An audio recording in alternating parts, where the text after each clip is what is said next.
The health of the relationship is highly dependent upon how everyone's able to actively practice mirroring, right? They're mindful of what they project. They're mindful of what they deflect. They're mindful of what their reflections are to each other. When every relationship lose sight of that, conflicts is just going to abound. Okay.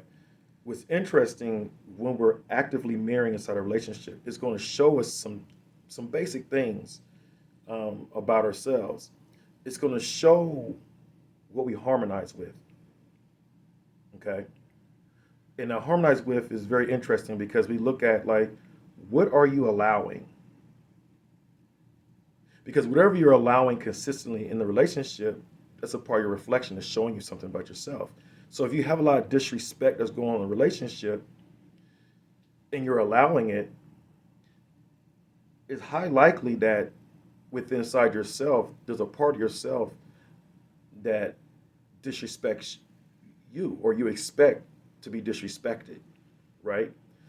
Because if you didn't, you'll make a stance with it or you would challenge it, right? And then you will come into what we consider the polarity aspect of inside the mirroring aspect because I don't relate to this. I don't agree with this. So this is a polarity now. So now where you're going to see a resistance. You're bringing a disrespect. I'm not going to allow that, right? I'm not going to allow emotional terrorism, right? I'm not going to allow um, passive aggressive um, tactics. I'm not going to allow intimidation, right? All kinds of different type of things that we might find ourselves allowing. And when we're doing that, we look at the aspect of harmonization. What are we harmonizing with? If you're harmonizing with that, that is a part of your reflection. Now, here's the thing: reflection is not permanent. We know that people will shift in relationships and so forth. So it comes down to when it shifts and when these behaviors are happening or these occurrences are happening and it's happening often and you don't really take a stance in opposition to it, then you have to look at yourself and realize that you are actually connecting with that and that's a part of your reflection. So it's showing you something about yourself because you're allowing a disrespect. Okay, so you need to trace that. All right, another part in the that mirroring will show us is the morale generator.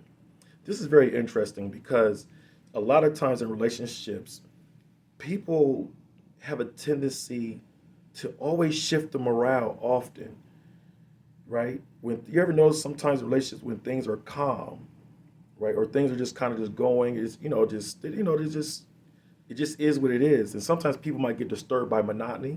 Some people might get disturbed by it seem like there's not enough excitement. There's all kinds of things that kind of tickles us, right? Um, but let's look at how it shifts the morale or what's generated. What is the morale generator?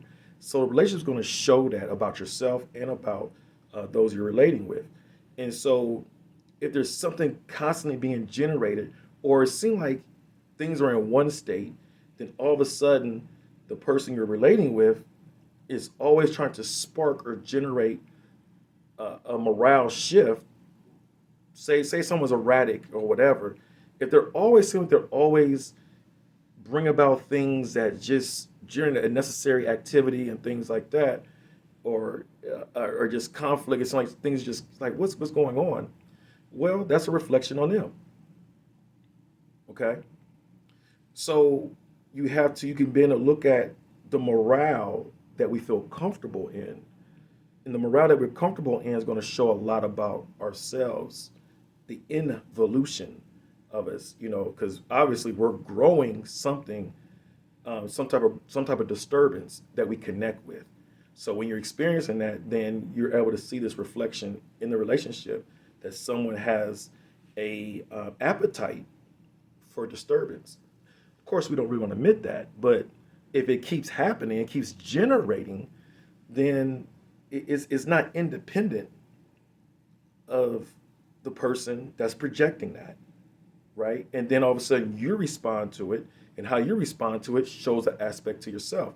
If you resist it or you seem like it kind of it triggers you, it's a reflection, but you don't connect with that, so you're triggered by it because you don't really want that in your mix.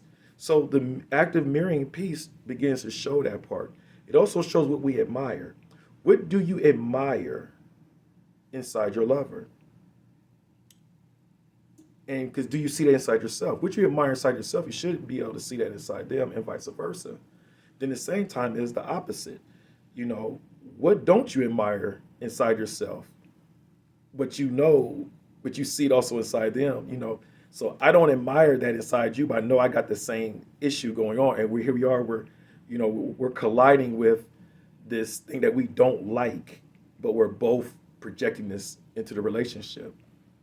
It just points to a growth opportunity. And that's another part where reflection and active mirroring brings to a relationship. It helps us to see one of the windows of reflection. One of the windows of reflection is showing the potential for growth. And so it's like, oh, okay. So it settles both of you down and makes you become self-aware and understand this is something we need to work through, right? It doesn't have to be a scenario to break and divide y'all. It actually is a scenario that can probably bring y'all together, just depending on the situation, right? The other thing that mirroring helps us understand is our inner traits, our inner qualities is another main factor that sustains relationships and that brings relationships together, is the inner qualities. So we could look at the certain virtues and vices that we operate in, and naturally, we're probably going to connect to certain traits inside each other that we value highly. That's why we're together. So these are just some basic things that the mirroring part in the relationships really brings to awareness to keep it functional, to keep it enduring, and to keep it healthy, and also to birth and strengthen the intimacy. So the mirror is going to show you what we harmonize with. It's going to show you the morale generator. It's going to show you what we admire, and it's going to show you the traits that we hold for each other.